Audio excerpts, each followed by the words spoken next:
Mesdames, Mesdemoiselles et Messieurs, chers frères et sœurs, que la paix et la grâce de notre Seigneur Jésus-Christ soient avec vous tous. Nous vous souhaitons la plus cordiale bienvenue, une bienvenue virtuelle à notre culte dominical de ce dimanche 28 juin, culte produit par 7 Pixels pour le compte de l'Église Assemblée de Dieu indépendante de Puy-Blain. Comme pour les dimanches précédents, ce culte sera réparti en deux grands moments, un moment d'adoration et de louange à l'Éternel, mais qui sera suivi de moments de prédication du Verbe divin. Bonne adoration à tous, que Dieu vous bénisse abondamment. Nous cédons la chair au maestro Jasper Joseph qui va assurer la première partie de ce culte spécial.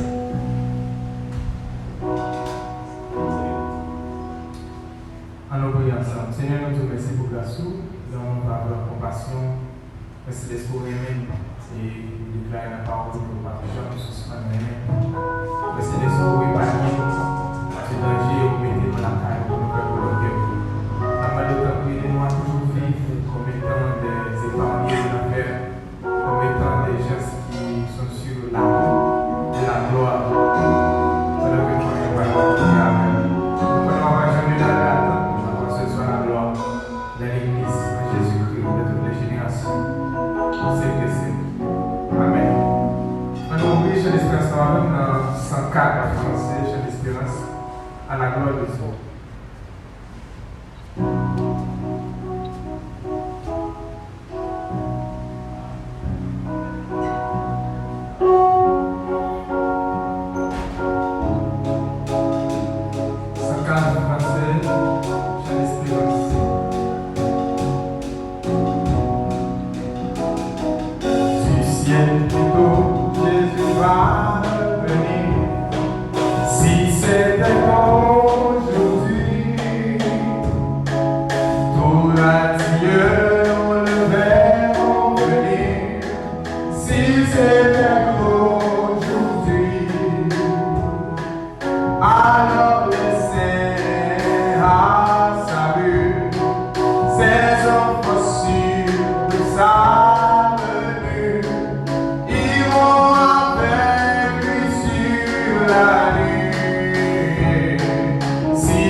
Dans le séjour de sa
besoin que nous ayons accès sur le culte matin.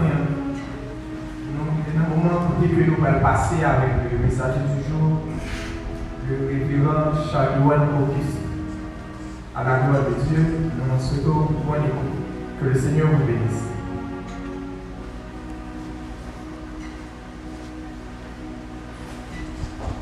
Encore une fois, que la paix et la grâce de Dieu soient avec vous tous.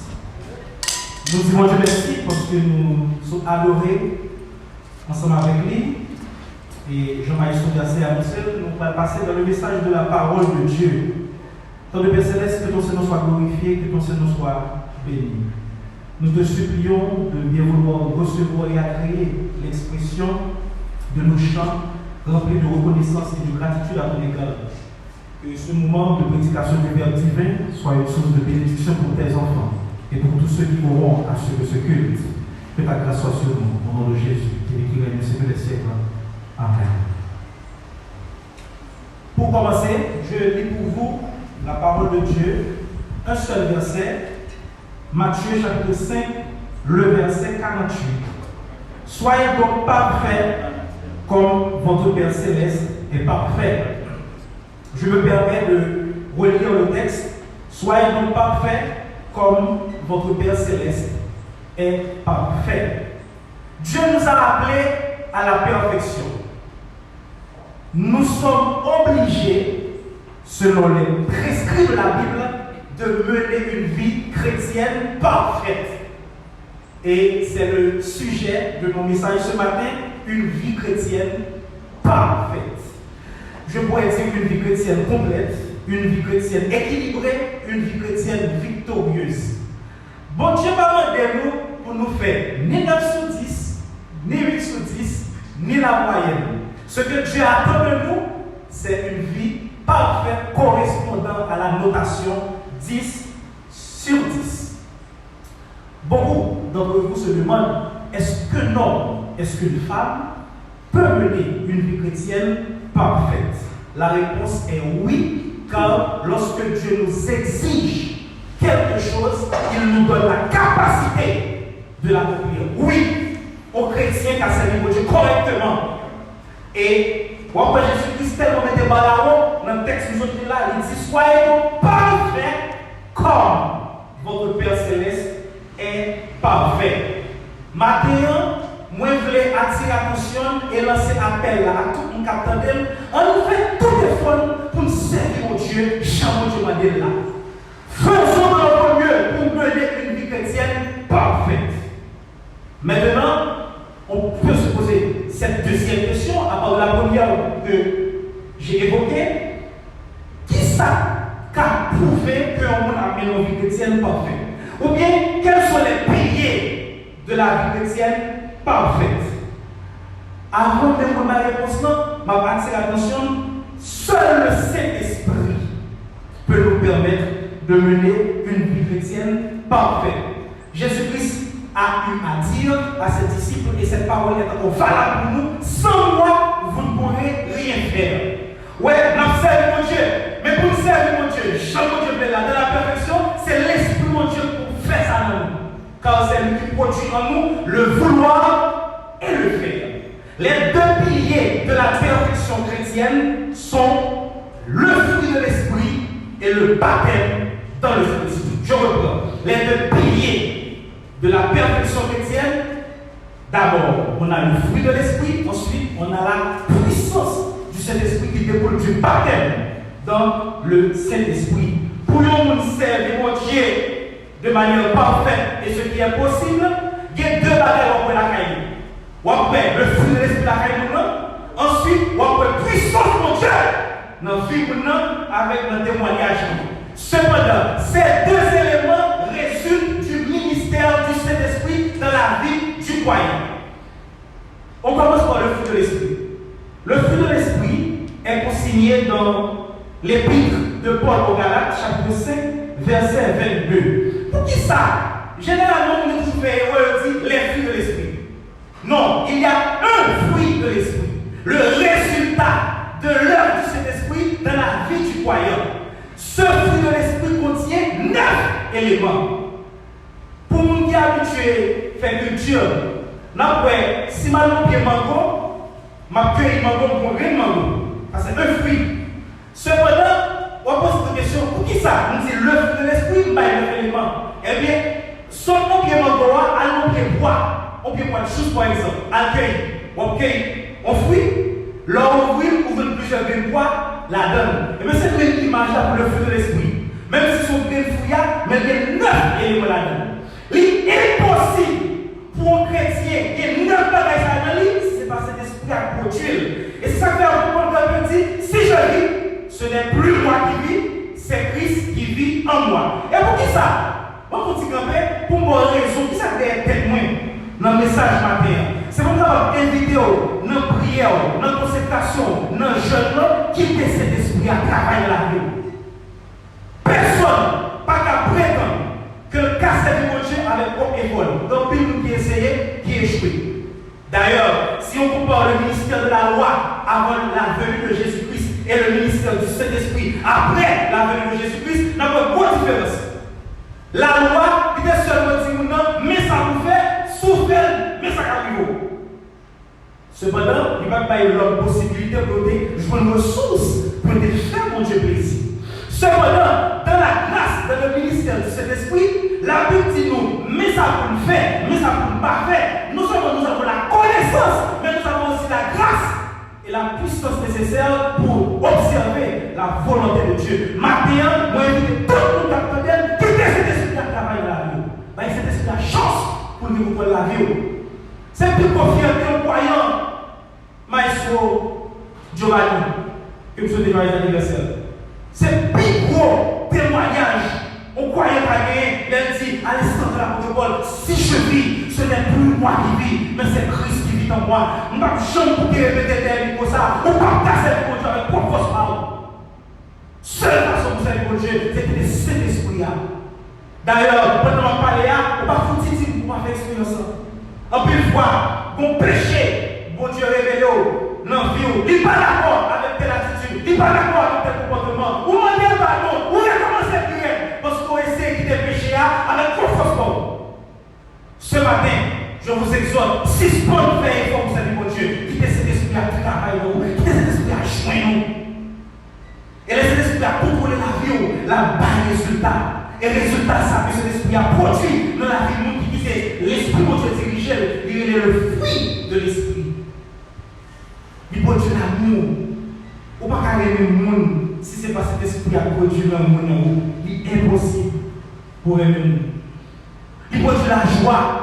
La vraie joie ne vient pas de nos richesses. La vraie joie ne vient pas des bons moments que nous pouvons vivre sur cette terre. La vraie joie, elle s'exerce, elle se ressent, même dans les épreuves, même dans les moments les plus difficiles. Mais comment on peut faire tomber pendant qu'elle a souffert pour qu'elle moment? Humainement, c'était possible. Mais vive l'œuvre de la vie du croyant.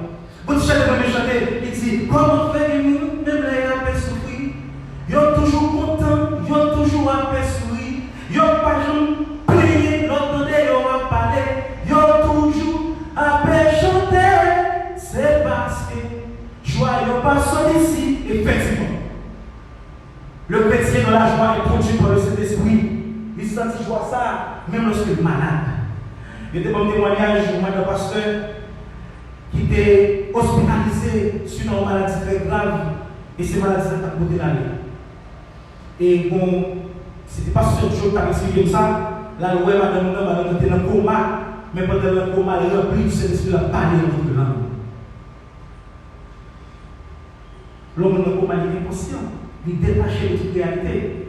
Mais avec la grâce de Dieu, il est exprimé dans d'autres langues. Et c'est pas seulement ça. On a senti une joie pleine et entière. Vrai chrétien, chrétien qui a fait une vie parfaite là, il n'est pas content. Je dis à la content, et puis demain, il va pas bon ou être triste. Non! Non. La joie du chrétien qui mène une vie chrétienne parfaite, c'est une joie permanente qui ne dépend pas des circonstances. Et maintenant, moi, je dis, pas que tes joies dépendent des circonstances de la vie, mais c'est que joie dépend de la présence de Dieu dans ta vie. La paix. La paix. Son troisième élément du fruit de l'esprit. La paix. La paix, c'est la tranquillité de l'âme.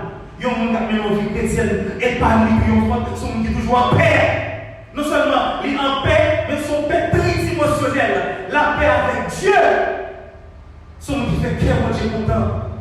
Mon Dieu satisfait. Même je te dis pour David, j'ai trouvé dans ta vie un homme selon mon cœur. Bonne dimension, observe mon Dieu, observe mon paix avec l'Éternel. Parce que ça, ou dès qu'on fait pas de faire le plaisir, ou abandonner, ou qu'on conscience tranquille. Ça, c'est la première dimension, la paix avec Dieu. Deuxième dimension, la paix avec soi-même. On chrétien, maintenant, on vit chrétienne triomphante, victorieuse, parfaite, son vie en paix avec lui-même. Et cette paix, il resplendit sur le visage, l'on regarde le roi, son monde qui communique en paix. Et troisième dimension, c'est la paix avec les autres. La paix avec les autres. Ça qu'arrivait, on ne peut pas la paix avec eux. Ça qu'arrivait, on ne peut pas avec eux. Mais nous-mêmes, on en paix avec tout le monde parce qu'on ne va pas offenser personne. Mais pour nous, nous chrétiens, comme ça uniquement. C'est l'œuvre de cet esprit dans ta vie. Je vais répéter ça. Quitter cet esprit à contrôler la vie. Servir mon Dieu avec le ministère de cet esprit dans ta vie. Et puis l'autre élément du fruit de l'esprit, je ne vais pas faire de neuf là, mais je ne vais pas aborder la tempérance. Si je parle de tempérance, je vais dire la maîtrise de soi. Mais bien aimé, un chrétien sans maîtrise de soi, son chrétien avec une très grande faiblesse. Car l'absence ou la carence de maîtrise de soi, les cas forts de faire n'importe qui péché. Les cas forts de faire n'importe qui dégâts. Parce que les vrais chrétiens sont une capacité pour le maîtriser. Parole, pour le maîtriser. Sentiment, pour le maîtriser. Émotion, pour le maîtriser. Appétit, pour le maîtriser en ville. Mon jeune garçon, jeune fille, c'est la tête pour marier, il y a une tempérance au niveau sexuel. Parce qu'avoir le rapport sexuel avant le mariage est une abomination. Deux jeunes qui observent mon Dieu, un jeune qui veut faire mon Dieu plaisir, il faut que des cols propres. Mais d'où vient cette tendance à l'immoralité sexuelle? Et bien cette tendance vient en particulier des envies non contrôlées, des pulsions non contrôlées. Mais si vous vous laissez guider par le Saint-Esprit en tant que jeune, vous pouvez contrôler vos pulsions sexuelles et vous plairez à Dieu. Car dans pile de bénédiction, pour vous taper l'envie de chasteté. Et m'a tout fait. Andrea dans la vie du mariage, ce n'est pas seulement un jeune célibataire qui mène une vie de chasteté. Les adultes mariés doivent aussi mener une vie de chasteté. Car si pour le jeune, l'implicité c'est de commettre la sexuelle en dehors du mariage, avant le mariage. Mais pour celui qui est marié, c'est commettre la sexuelle en dehors des liens conjugaux. Et moi, ils ont tout le matin. Soufflez, respecter la fidélité de Dieu. Soufflez, respecter la volonté de Dieu pour ta vie sexuelle, qui est cet esprit à votre tempérance. Allemand des gens qui essayent de faire effort avec poids, ressources par eux, ils ont échoué. Mais nous qui servons Dieu fidèlement dans la prière, dans la consécration, et dans la culture, dans la recherche, de la manifestation du Saint-Esprit, il y a une victoire dans le domaine ça. Et ce n'est pas seulement sexualité, non, que le domaine tempérance découvrir l'autre, pour un rapport avec le monde. Il y a des gens, depuis qu'on fait nos bagailles, ils ont réagi, ils parlent l'aide, ils jouaient, ils disent vieux coco, ils utilisent des mots blessants. Non, un chrétien doit avoir une bouche qui bénit. Les paroles d'un chrétien doivent toujours servir à l'édification de ceux qui l'écoutent. Ce sont chrétiens. Leur parler, blesser le monde, leur parler, mentir sur le monde, leur parler, offenser le monde, ou pas dans la vie chrétienne parfaite là. Qui est cet esprit à corriger l'engagement? Parce que le vrai chrétien, c'est vous qui avez capacité de briller dans lui, qui contrôle sa partie, assurer comme chrétien, quand tu parles, non seulement tu parles pour louer le Seigneur, pour honorer ton maître, mais aussi pour édifier ceux qui t'écoutent. Même leur reprocher au monde, même leur exprimer en désaccord, vous faites dans la douceur, dans le respect, même si tu peux utiliser la fermeté. Mais le chrétien ne doit pas être grivois, chrétien raconte des bêtises. Et pour compléter chapitre ça, le chapitre de la tempérance. Mon chrétien n'a même envie que c'est parfait, son chrétien qui vient victoire sur la colère. Mon chrétien colérique, ou loin de ciel là, ou loin chez le ciel là. Et m'exhorte au matin, sous son colérique, ou comme un chrétien, régénéré. Colossiens, chapitre 3, le verset 5, la Bible dit dans ce passage qu'il nous faut abandonner la colère. Il faut faire mourir la colère. Un chrétien doit être prompt au pardon, à la douceur, et non à la colère. Je ne pourrais pas énumérer les 9 éléments du fruit de l'esprit, mais j'en ai dit dans le commencement de message là, le premier pilier d'une vie chrétienne parfaite. Jean-Jésus-Christ modèle dans Matthieu 5, verset 48 là, son utilité, cet esprit a contrôlé la ville, et cet esprit a produit le fruit de l'esprit. Et c'est le ça, on semblait avec Christ, et c'est le ça, on marchait vers la perfection dans une première dimension. Cependant, le fruit de l'esprit, les éléments du fruit de l'esprit ne suffiront pas pour la perfection. Ce sont de bons grains pour la perfection. Mais pour compléter cette dimension parfaite dans ta vie comme chrétien, il te faut la puissance du Saint-Esprit. Parce que, en tant que chrétien, il faut toujours joie, il faut l'engagement correct, il faut une victoire sur la colère, il faut une victoire sur le péché sexuel, à bas adultère, à bas fornication, mais il faut que des mots pour dire au nom de Jésus chassé. Sans cette dimension, la vie chrétienne est imparfaite. Il faut les dons de cet esprit. Les dons de cet esprit ont été donnés pour tous les croyants. Les dons n'appartiennent pas à une élite spirituelle ou une catégorie spéciale de chrétiens de l'Église. Les dons sont disponibles pour tout croyant en Jésus-Christ. Et le Saint-Esprit les disposait pour pépitir 9 dons spirituels pour les croyants pour capables de vivre vie spirituelle parfaite là. Souvent, il y a une deux, mais même on gré pour gagner. Et c'est ça que fait maintenant, dans toute recherche, dans tout objectif pour fixer tes tours, moi invite vous rechercher la puissance de l'esprit. Même si on fait pour le fruit de l'esprit, nous avons quelques dons. Il y a un don qui est important que nous avons dit ce matin, c'est le don de discernement. La vie pour nous piéger. De jour en jour, le monde devient plus compliqué. Et compliqué dans tous les sens. Soit pour une bonne cause, soit pour une mauvaise cause.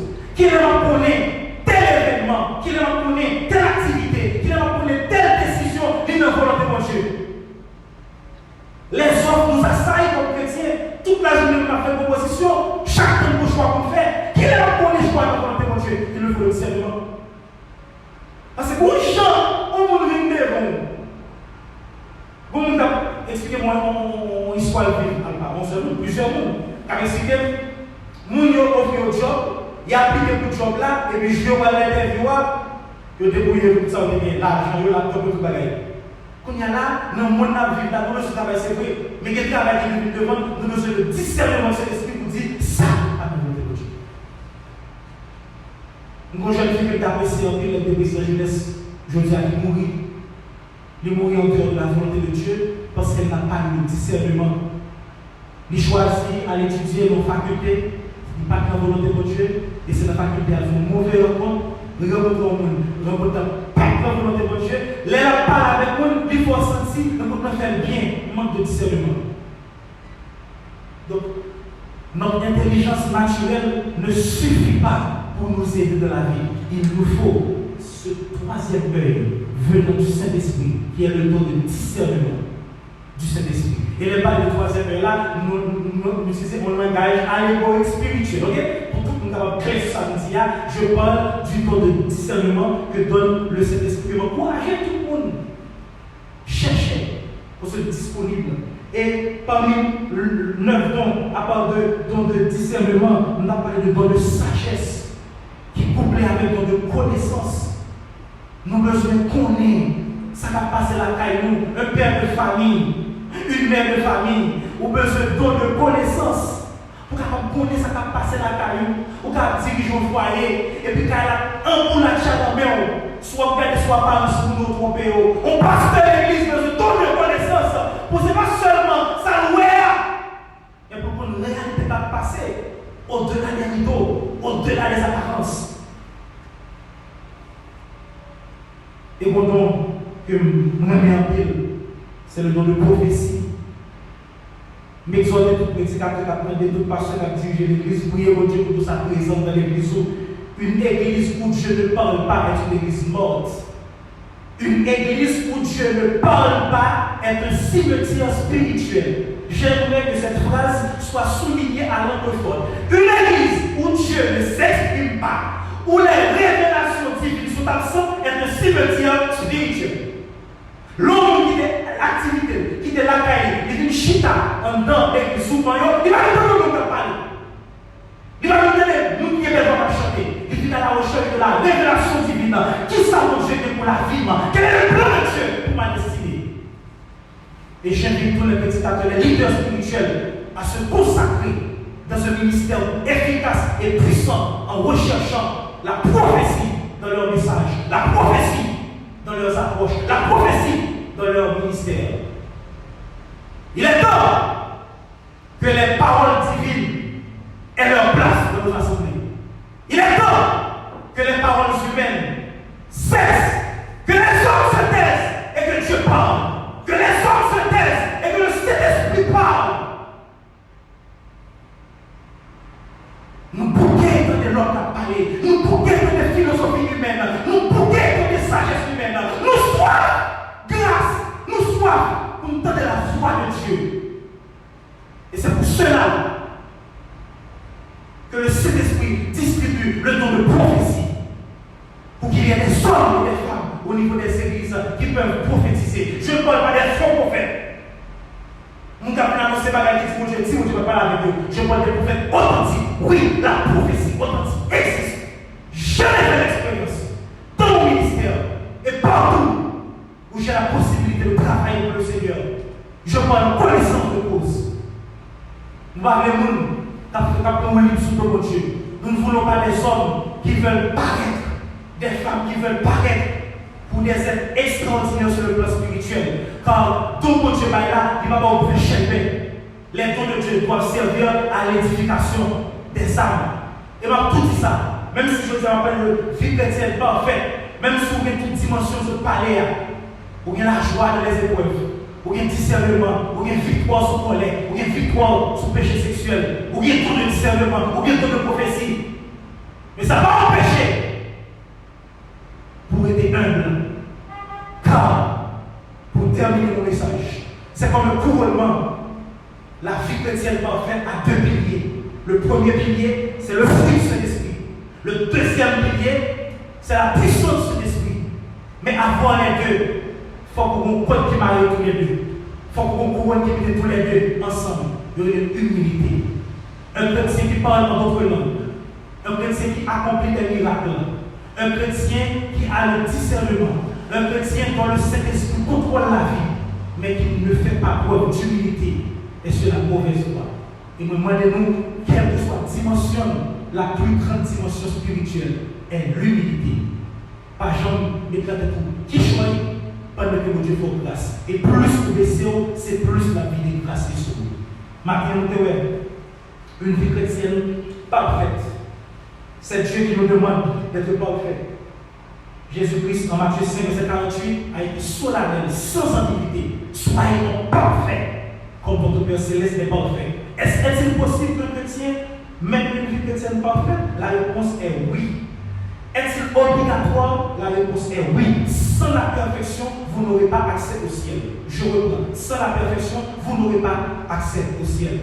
Quel est le tableau qui nous permet de décrire la perfection spirituelle? Nous avons vu le fruit de l'esprit. Quand le Saint-Esprit œuvre de manière libre, sans contrainte dans la vie du croyant. Lorsque le croyant vit de lecture de la Bible, de consécration, de discipline, de prière, d'intégrité, de crainte de Dieu, il est possible pour lui, pour cet esprit à exercer 9 éléments fruit de l'esprit. Et c'est ça qui sort de matin. C'est pour 9 éléments ça qui dans Galates 5, verset 22, que mes livres, c'est le présent en Dieu. Et deuxième pilier de c'est la puissance de l'esprit. Le fruit de l'esprit ne suffit pas malgré son importance. Il faut la puissance, c'est-à-dire qu'il faut les dons. Au moins, quand il y a une dans il faut permettre que cet esprit a exercé le ministère de puissance pleinement dans la vie. Et nous devons schématiser comme ça. On chrétien parfait, son chrétien qui est sanctifié, qui est l'amour et qui est puissant. Mais cependant, l'amour et cette puissance doivent être complétés, couronnés par l'humilité. Un chrétien qui parle trop de lui-même est un chrétien démoniaque.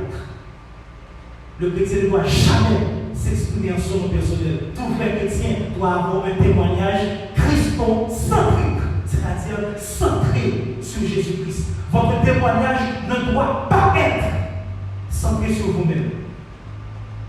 Votre témoignage ne doit pas être anthropocentrique. Votre témoignage doit être christocentrique. L'on a parlé, l'on a exprimé, l'on a parlé, il faut qu'on voit c'est le bon Dieu a parlé. Ou à prier en malade, malade a guéri, ou croise avec Biram, ou dit Biram, bon Dieu guérit malade. Ou chasse les mots, peut-être vous possédez, ou croise avec Maestro Jemena, ou va dire, Maestro Jemena, je chasse les mots. Non, qui est-ce qui vous chasse les mots? Bon Dieu chasse les mots.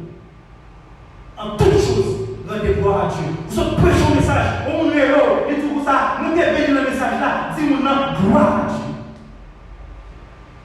La parole qui édifie ne vient pas de vous, ne vient pas de moi, mais vient du Saint-Esprit. Toute la gloire est à Dieu. Que Dieu vous bénisse.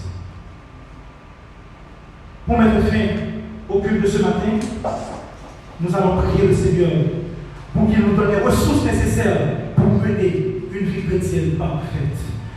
Tant de Père Céleste, nous t'exaltons, nous te louons. Merci parce que vous mettez à disposition ressources pour nous faire plaisir. Ou exiger nous faire plaisir, mon bonne possibilité de tracer voie. Nous vous remercions pour le matin, nous vous remercions pour le message de ce matin. Mais nous supplions au Dieu, toute imperfection que nous coupables, pardonnez-nous, Seigneur Dieu. Et la demandons, remplis-nous avec Saint-Esprit, remplis-nous avec le fruit de l'Esprit, remplis-nous avec la puissance de l'Esprit, que nous soyons complets, victorieux et parfaits. Oui, nous réclamons ta grâce pour nous capables de nos vies chrétiennes parfaites, dans le nom précieux de Jésus qui vit au siècle des siècles. Amen. Que la grâce de notre Seigneur Jésus, l'amour de Dieu le Père, la douce intime communion de cet esprit soit demeure sur chacun de nous, dès ce présent moment et pour tous les jours. Amen. Que Dieu vous bénisse. À la prochaine. Dieu te bénit et te garde. Il rayonne sur toi. Il t'accorde sa grâce. Ton Dieu seul.